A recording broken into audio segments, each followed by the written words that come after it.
एक बात को हमें नहीं भूलना चाहिए कि वहाँ कई लेयर्स में सुरक्षा बंटी हुई है। अकेले दिल्ली पुलिस के हाथ में सारी सुरक्षा नहीं है। ड्यूटी के बाद सुरक्षा के सारे तंत्र बदलते जाते हैं और आपने देखा कि किस तरह की मोटी दीवारें हैं, किस तरह एक पूरा का पूरा एक सिस्टम है जो वहाँ पर काम करता है। दूसरी बात ये भी है कि जेलों को लेकर हमेशा मिस्ट्री का एलिमेंट रहा है। बहुत सारी चीजें जेलों के बाहर लोगों ने कल्पना की है कि जेल के अंदर ऐसा होता होगा, या तो माना जाता है बहुत अमानवीय या माना जाता है बहुत ही लग्जरियस, जो कि दोनों बातें सच नहीं है। मॉडल जेल के बारे में हाँ, ये मैं जरूर कहूंगी कि तिहाड़ जेल अपने आप में एक बहुत बड़ा एग्जाम्पल है।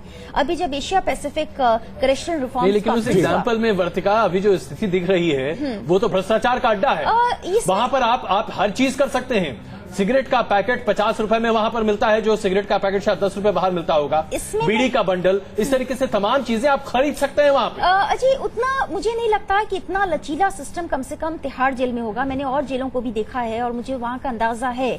मैंने एक ऐसी जेल भी देखी थी जहां मैंने देखा था कि लोग सरेआम चाकू लेकर, लेकिन आप तिहाड़ जेल को और जेलों से कंपेयर नहीं कर सकते। लेकिन एक बात ये भी है, ये मुझे जरूर लगता है कि अगर इस तरह की कोई चीज आई है तो तिहाड़ जेल और जेलों से इसलिए भी डिफरेंट है कि वहां पर एक्शन बहुत तेजी के साथ लिया जाता है। एक चीज आपके किया है तो मुझे ऐसा लगता है कि इस पर वाकई जो आपने कहा कि एक तरह का चक्रव्यूह है तिहाड़ जेल में, आप आसानी से नहीं जा सकते, आपको कई चक्रव्यूह पार करने होंगे। पहला क्या है कि आपको फ्रिस्किंग किया जाएगा, चाहे आप प्रिजनर हैं, विजिटर हैं, जेल स्टाफ हैं, आपको नहीं बख्शा जाएगा। दूसरा, आपके लिए डोर फ्रेम मेटल डिटेक्टर वहां पर रखा गया है स्टार्टिंग पॉइंट में ही।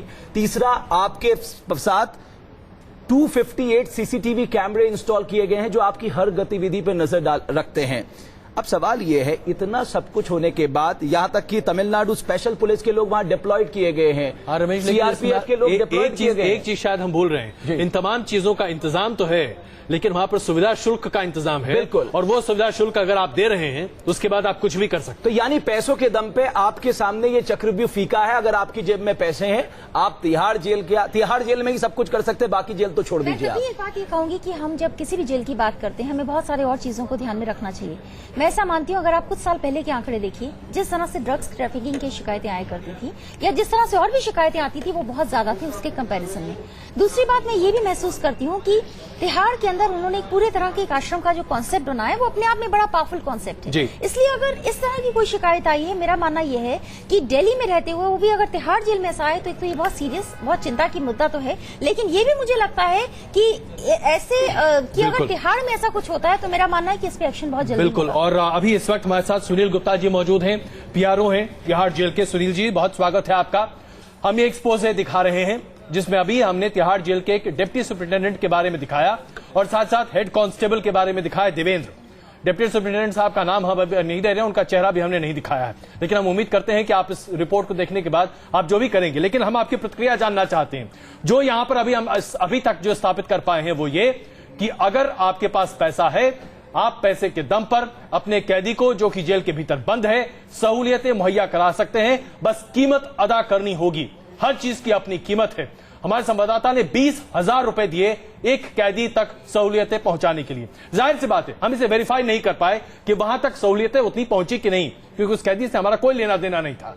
लेकिन पैसे लिए गए, डिप्टी जेल सुपरिटेंडेंट से मुलाकात भी हुई और ये सब कुछ कैमरे पर है।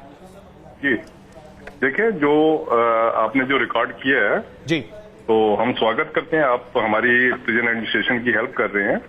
और दूसरा ये है कि हम हमारे जो अपना जो तंत्र है वो इतना स्ट्रांग है कि अगर कोई गलत काम करता है, पकड़ा जाता है। अब आपने जो ये बताया है, इसकी सीडी वगैरह में आपसे लेके जी, जो भी ऑफिसर्स हैं इनको आइडेंटिफाई करेंगे और आइडेंटिफाई करके जो भी आगे डिपार्टमेंटल एक्शन है उसको लेंगे। सर, आपका रूल ये कहता है कि अगर सुप्रीडेंट जेल का है तो वो अपने सबऑर्डिनेट स्टाफ पर नजर रखेगा, और अगर सुप्रीडेंटेंट है उसके ऊपर डीआईजी और डीजी प्रिजन जो है वो नजर रखेंगे। अब इस मामले में हम किसको दोषी ठहराएं साहब?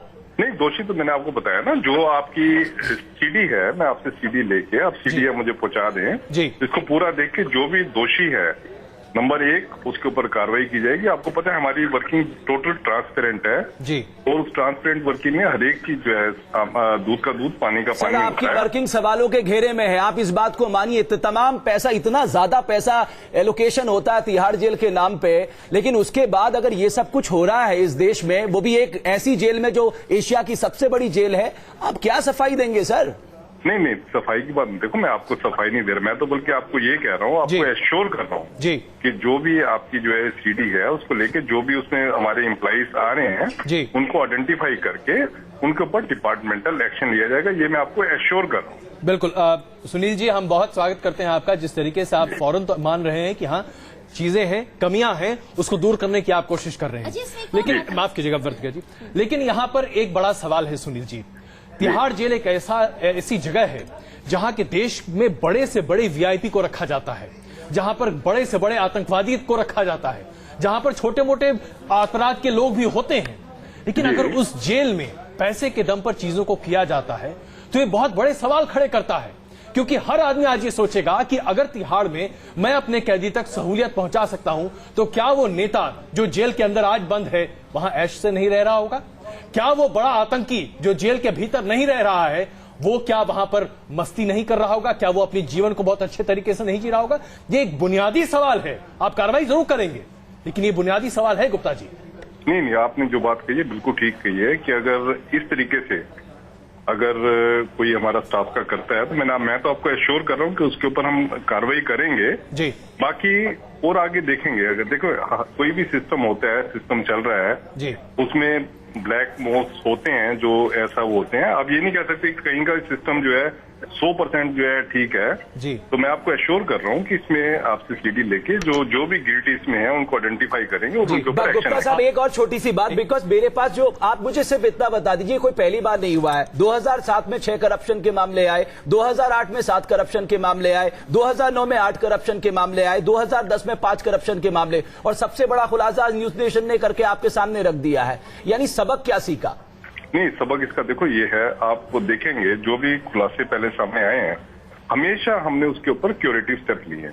आप देखेंगे जी, आदमी गलतियों से सीखता है। हमने जो भी आपकी वो बात आई उस पर हमने सीखा जी। और सीख के हमने एक तो पहली बात तो ये है कि उनके ऊपर जो हमने एक्शन लिया जो भी गिल्टी स्टाफ था, और दूसरा जो है सुरक्षा को और पुख्ता बनाने के लिए उसके लिए जो भी हमारे पास पॉसिबल स्टेप थे सारे हमने लिए। आप टाइम फ्रेम आप मेरे से मिलेंगे, मैं आपको बताऊंगा कि हर एक कोई जैसे पहले आज तक का ये एक ऐसे हुआ था तो उसके बाद हमने क्या क्या स्टेप लिए। गुप्ता जी हमने हमेशा नहीं, स्टेप्स की बात आप कर रहे हैं बिल्कुल, और हमने आपसे पहले ही कहा, बहुत स्वागत पूर्ण आपका ये पहल है कि आप कहते हैं कि हम कार्रवाई करेंगे, इसमें बहुत अच्छी बात ही है। लेकिन जो बात रमेश उठा रहे हैं उसी बात को एक स्टेप और आगे मैं ले जाता हूं। हमारे पास अभी जो स्टिंग ऑपरेशन हम दिखा रहे हैं, जो हम आपको खुलासा कर रहे हैं, इसमें अभी आगे आने वाली कुछ रिपोर्ट में हम ये भी आपको दिखाएंगे कि कैसे आपके जेल के स्टाफ ये बता रहे हैं हमारे संवाददाताओं को कि जो नेता जेल के अंदर बंद होते हैं हर मौके पर इतने पैसे देते हैं लोगों को, इतने पैसे बांटते हैं कि लोगों के घर में खुशियां मनती हैं, दिवाली और ईद मनती है। ये तमाम चीजें हैं जो अभी हमारे पास हैं, हम दिखाएंगे, आप भी देखिएगा।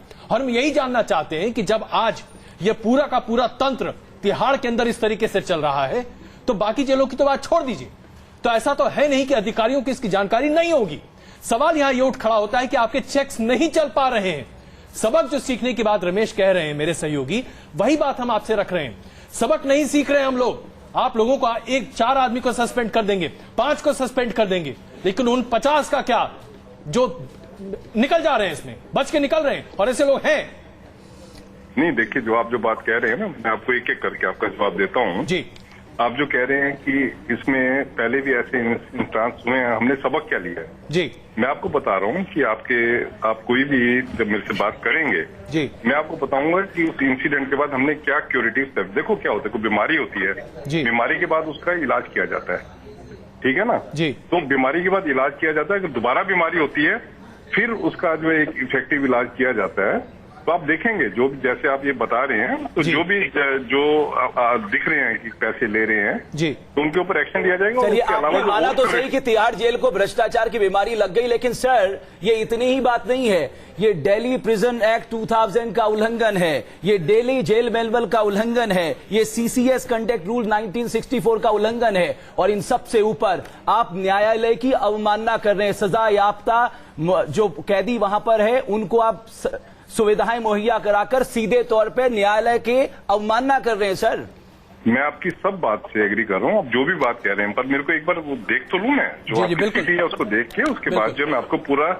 प्रॉपर वे में जो आपके मैं कमेंट्स दूंगा और उसके एक्शन मैंने आपको फिर मैं रिपीट कर रहा हूँ जी कि आप जो कुछ दिखा रहे हैं जी, हमें बिल्कुल भी उससे वो नहीं है कि हम आपसे गिला शिकवा कर रहे हैं। हम आपका स्वागत करते हैं, आप जो ये कर रहे हैं हम उसका स्वागत करते हैं कि आपने हमारा काम किया है जी, जो ये गलत लोगों को सामने लाए हैं जी। और मैं आपको फिर आगे एश्योर कर रहा हूँ जेल प्रशासन की तरफ से कि जो भी इसमें गिल्टी पाए जाएंगे उनके ऊपर एक्शन लिया जाएगा। जी। हम उसका स्वागत करते हैं कि आपने हमारा काम किया है जी, जो ये गलत लोगों को सामने लाए हैं जी। और मैं आपको फिर आगे एश्योर कर रहा हूँ जेल प्रशासन की तरफ से कि जो भी इसमें गिल्टी पाए जाएंगे उनके ऊपर एक्शन लिया जाएगा जी। और फर्दर क्यूरेटिव स्टेप ये चीज कैसे होगी कि आपका रिपोर्टर जेल के अंदर पहुंच गया जी, इसके ऊपर फर्दर क्यूरेटिव स्टेप लिए जाएंगे और मैं आपको पूरी सूचना दूंगा। बिल्कुल सुनील जी, हम ये पूरी इसकी सीडी आप तक मुहैया भी कराएंगे और हम आपसे गुजारिश करते हैं कि अगर आपके पास वक्त है या आपके प्रशासन में अभी किसी के पास वक्त हो तो जरा हमारी इस पूरी रिपोर्ट को देखिएगा, क्योंकि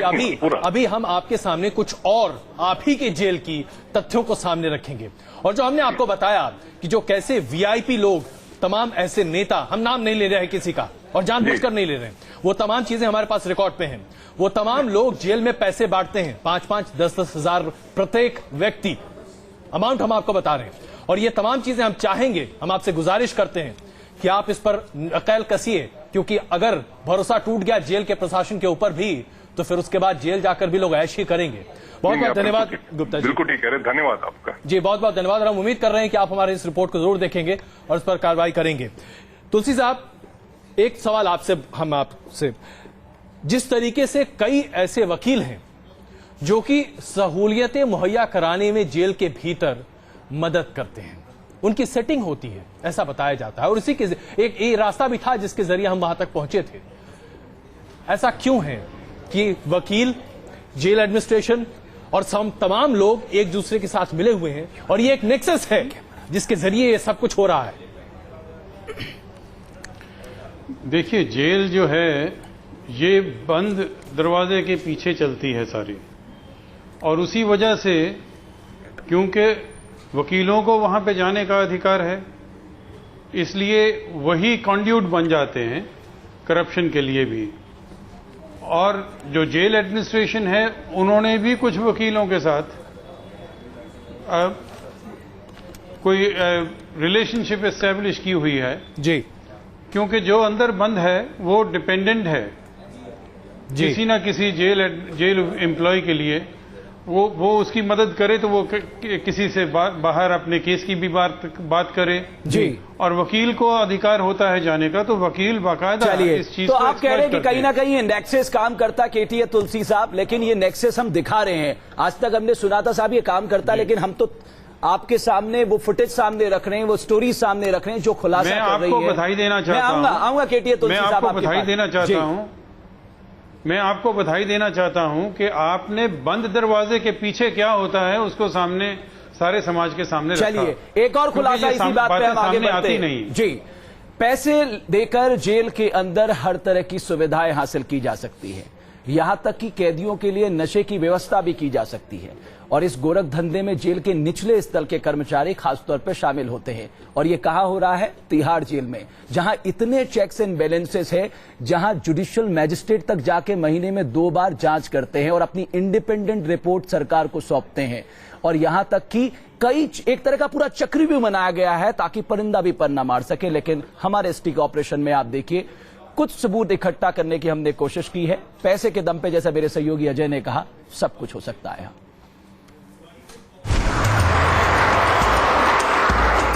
तिहाड़ में हमारी पड़ताल जारी थी। कई दिनों की जांच पड़ताल में हमारी मुलाकात अलग अलग डिपार्टमेंट में काम करने वाले कई ऐसे लोगों से हुई जो पैसों के लिए किसी भी हद तक हमारी मदद को तैयार हो गए। हमने अपनी इन्वेस्टिगेशन में इनसे वो सारी बातें उगलवाई जो अब तक राज बनी हुई थी। हम यहाँ एक बार फिर बताना चाहेंगे कि हमारा मकसद आप तक सच पहुँचाना था, आपको उस सच से वाकिफ कराना था जो अब तक जेल की चारदीवारी में कैद था। जब हम तिहाड़ की पुरुष जेल के अंदर की पड़ताल कर रहे थे, तब हमारे दिमाग में ये सवाल भी उठा कि तिहाड़ जैसी जेल में क्या महिला कैदियों को भी सुविधाएं दिलाई जा सकती हैं? अब इन चेहरों को गौर से देखिए। तिहाड़ जेल के गेट नंबर 3